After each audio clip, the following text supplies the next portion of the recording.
चुनावी सरगर्मी तेज है। आगामी 3 नवंबर को एमपी की 28 सीटों पर चुनाव होने वाले हैं। ऐसे में चुनावी रण के लिए बीजेपी और कांग्रेस ने अपने योद्धा भी तय कर दिए हैं। कौन किसके खिलाफ चुनाव लड़ेगा, इसकी तस्वीर भी साफ है।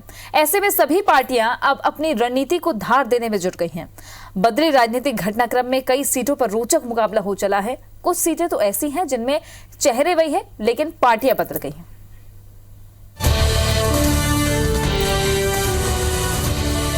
मध्य प्रदेश में 28 सीटों पर होने वाले उपचुनाव के लिए कांग्रेस और बीजेपी ने अपने उम्मीदवारों के नाम का ऐलान कर दिया है। बीजेपी ने कांग्रेस का साथ छोड़कर आए सभी बागी विधायकों को टिकट दिया है, जबकि जौरा से सूबेदार सिंह रजौधा, ब्यावरा से नारायण सिंह पवार और आगर से मनोज ऊंटवाल पर भरोसा जताया है। दूसरी ओर कांग्रेस ने ब्यावरा को छोड़कर बाकी सभी 27 सीटों पर उम्मीदवार घोषित कर दिए हैं। बीजेपी के टिकट ऐलान के साथ ही उपचुनाव की जंग में कौन किसके सामने टक्कर देगा, इसकी तस्वीर अब साफ है।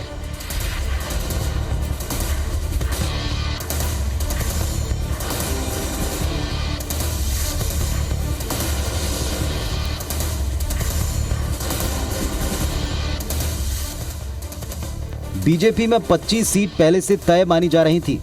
इसके बाद भी बीजेपी ने एक एक सीट पर मंथन किया। शिवराज सिंह चौहान पहले कह चुके हैं कि इन उपचुनाव में उन्हें 100% रिजल्ट चाहिए। इसमें केवल उन्हीं उम्मीदवारों को टिकट दिए जाने की बात की गई जो जीत के सबसे करीब नजर आए।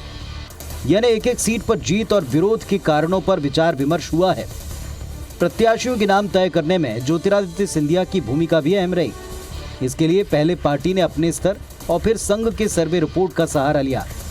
सर्वे में जो नाम सामने आए उन्हीं को टिकट मिला है। दूसरी ओर कांग्रेस भी दावा करती है कि उसने जिताऊ चेहरों पर ही दांव लगाया है। बताए ना वो एक हाथ पहले बता क्यों नहीं रहे वो 15 महीने का एक हाथ काम क्यों कहना पड़ रहा है कि हम आएंगे अगर दोबारा तो फिर कर देंगे। ऐसी संभावना और कल्पनाओं पे जी क्यों रहे हैं वो। वोट मांगे, जरूर मांगे, 15 महीने के काम को बताएं। इसलिए हमारा नारा है कि बिकाऊ नहीं टिकाऊ चाहिए, गद्दारों की नहीं कमलनाथ जी की सरकार चाहिए।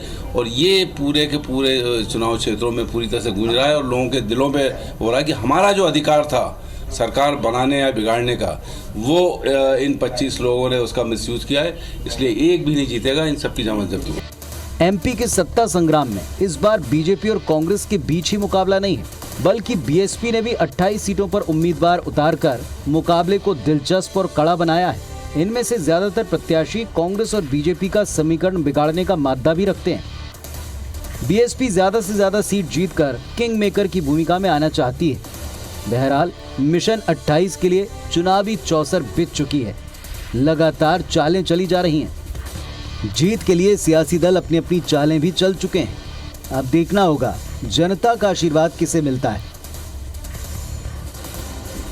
सुधीर दंडोतिया, IBC 24, भोपाल।